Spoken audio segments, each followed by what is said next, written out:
In the last video, we talked about communication, specifically the communication of quantity. Our last solution was to assign a separate word to a quantity, and we saw the major drawbacks of that approach. One of them was that it fails at large quantities. However, we can do better than that. So in today's video, we will try and build ourselves a number system, a simple one that requires a lot less memory. You must keep in mind at this point that all the previous communications are done verbally. So that's just the way we talk about numbers. We still haven't put any symbols for them, nor have we explored writing. So let's try groups, grouping quantities together and assigning words to groups. That sounds a bit complicated. However, let's investigate what this says. Here's an example where we've got a large quantity of dots over here. Consider them to be sheep, apples, coins, a quantity of something. It would be hard to count them, let alone communicate the quantity to someone else. So what should we do? First, let's rearrange these dots into groups of 10. So we've got 10 dots over here, and another 10, and another 10, and what's left makes 6 more dots. So we have 3 groups of 10 and 6. It would be cheating to call this 36 because we don't have a number system yet. However, let's develop that. So in order to start that, we need to define numbers from 1 to 10 first. So we will have 1 defined as this much quantity, as in 1 apple.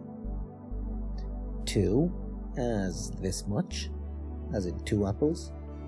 3 as this much, and so on, up to 10.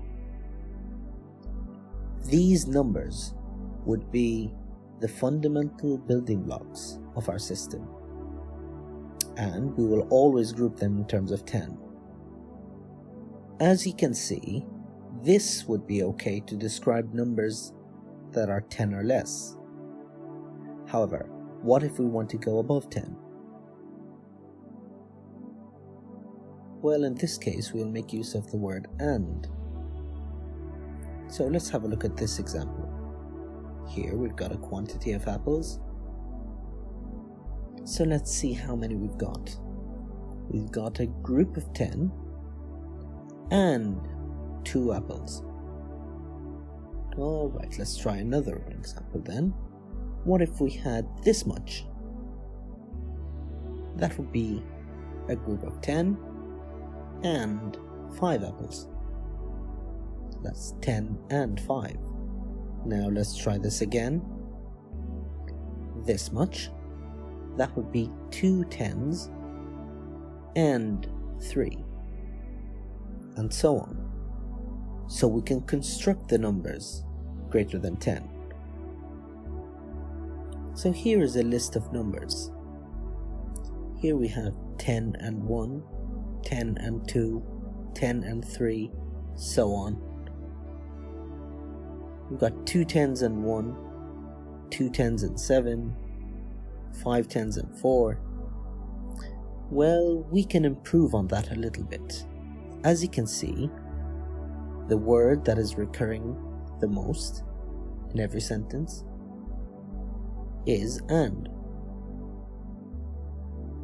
So, it became understood that and is implied. So you don't have to say 10 and 1. You would say 10 1, 10 2, 10 3, and so on. 2 10s 7. But over time, language evolved, and they started to substitute words like 10-1 became 11 because we use it a lot. 10-2 became 12, 13, 14, 27, 2 10s 7, 3 10s 6, 36, and so on. So by using groups, we use less words to construct a quantity, especially large ones.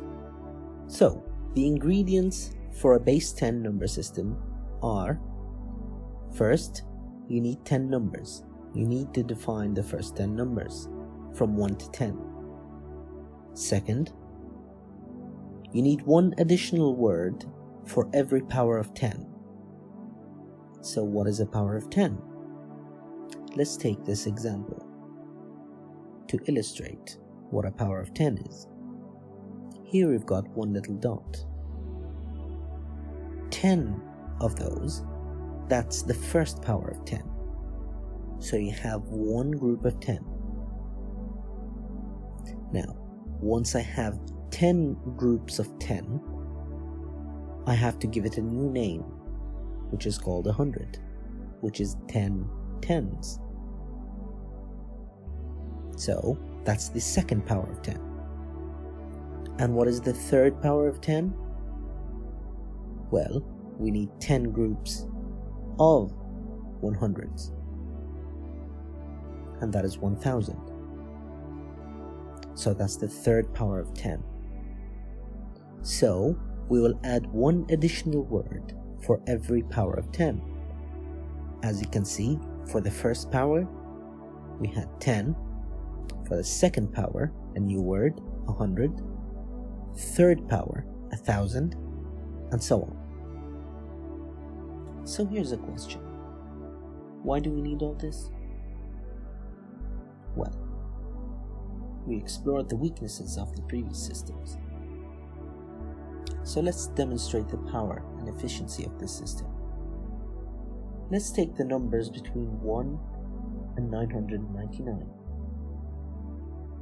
Using this system, we can access any number we want using only the numbers 1 to 10 and 100.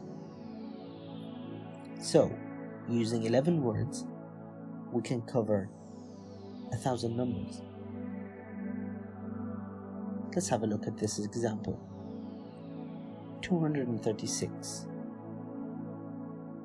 The way you should write this down should be 2 hundreds and 3 tens and 6. 517, 5 hundreds, 10 and 7. So for our conclusion, number systems are an efficient way of communicating quantities. So the next big question we got to tackle is the following. What happens if we choose to group numbers not in tens, but in twos, or in any other number? So in the next video, we will have a look at other number systems. So stay tuned, and thanks for watching.